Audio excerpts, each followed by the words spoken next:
Assalamualaikum warahmatullahi wabarakatuh. Selamat datang di Muzakir Official Channel. Kali ini kita akan membahas tentang nada rasisme yang dilontarkan oleh Ambrosius Nababan. Negara Indonesia terdiri dari berbagai macam suku, adat, dan budaya yang tersebar dari Sabang sampai Merauke, yang kemudian dihimpun menjadi satu, Bhinneka Tunggal Ika. Lalu bagaimana bila ada beberapa golongan yang spesifik melontarkan nada-nada rasisme? Tentunya sebagai negara hukum, hal ini tentu bisa diwadahi oleh hukum Indonesia dengan memberikan sanksi tegas kepada golongan-golongan ataupun kelompok-kelompok seperti ini. Lalu pertanyaan muncul di benak kita, apakah kasus ini akan tumpul ke atas dan tajam ke bawah? Ya, kita lihat saja nanti bagaimana penyelesaian dari kasus ini. Beberapa waktu terakhir ini, Ambrosius Nababan melontarkan kalimat-kalimat rasisme. Melansir dari suara.com, akun Facebook dengan nama Ambrosius Nababan baru-baru ini viral lantaran dituding bersifat rasisme terhadap Natalius Pigai. Tudingan itu berkaitan dengan foto Natalius Pigai dan gorila yang diunggah oleh Ambrosius Nababan. Dalam foto tersebut, Ambrosius juga turut membandingkan antara Natalius Pigai dengan gorila dan kadal gurun.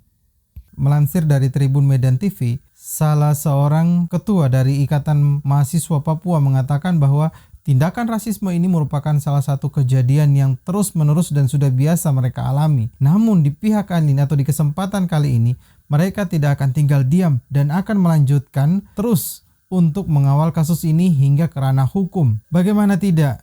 Ketua Ikatan Mahasiswa Papua ini pun mengatakan bahwa dahulu juga pernah terjadi hal yang sama, yaitu kejadian ketika di Surabaya. Ketika di Surabaya, tindakan rasisme pun terjadi di kalangan mahasiswa Papua. Kemudian mereka melakukan tindakan menarik diri untuk kembali ke Papua untuk melakukan protes. Namun justru apa yang mereka dapatkan?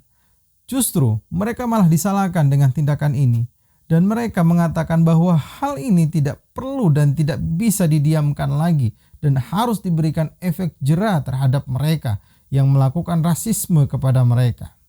Selanjutnya, setelah dilakukan pemeriksaan kepada Ambrosius Nababan, di beberapa kesempatan Ambrosius Nababan berusaha untuk menyelesaikan ini secara damai dengan melakukan permohonan maaf kepada Natalius Pigai. Lalu, apakah ini bisa kita selesaikan begitu saja dengan sekedar meminta maaf kemudian permasalahannya selesai? Dan ini telah menjadi kebiasaan oleh elit-elit politik yang ketika mereka melakukan kesalahan, mereka hanya butuh mengakui kesalahannya dan setelah itu minta maaf, hukum tidak berlaku. Hukum tidak dilanjutkan.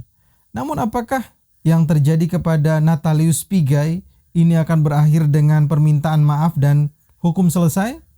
Tentu tidak. Harusnya negara bertindak untuk memberikan perlindungan kepada keonaran ataupun keributan yang akan terjadi lebih besar di kemudian hari dengan memberikan hukum kepada pelakunya dengan cara memberikan keputusan terlebih dahulu terhadap tindakan dari Ambrosius Nababan ini, bahwa Ambrosius Nababan ini telah melakukan kesalahan.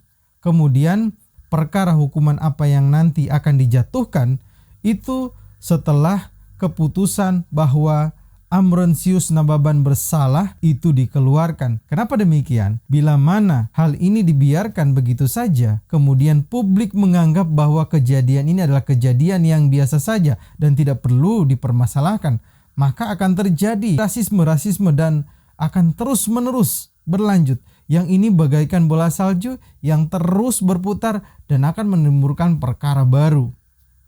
Pertanyaan terakhir kembali lagi di benak saya bahwa akankah persoalan ini bisa diselesaikan dengan secara hukum atau hanya akan berakhir dengan permohonan maaf saja? Kita tunggu hasilnya ke depannya nanti. Dan semoga ini tidak akan seperti kasus-kasus yang sebelumnya yang kemudian berakhir dengan permintaan maaf dan damai. Sementara bila mana terjadi kepada pihak lainnya, itu cepat-cepat hukum selalu ditegakkan. Cepat-cepat hukum ditegakkan dan kalau perlu hari ini dia melakukan kesalahan, besok ditindak, lusanya itu dipenjara. Semoga mereka akan bisa bersifat adil dan hukum tanpa pandang bulu. Terima kasih. Assalamualaikum warahmatullahi wabarakatuh.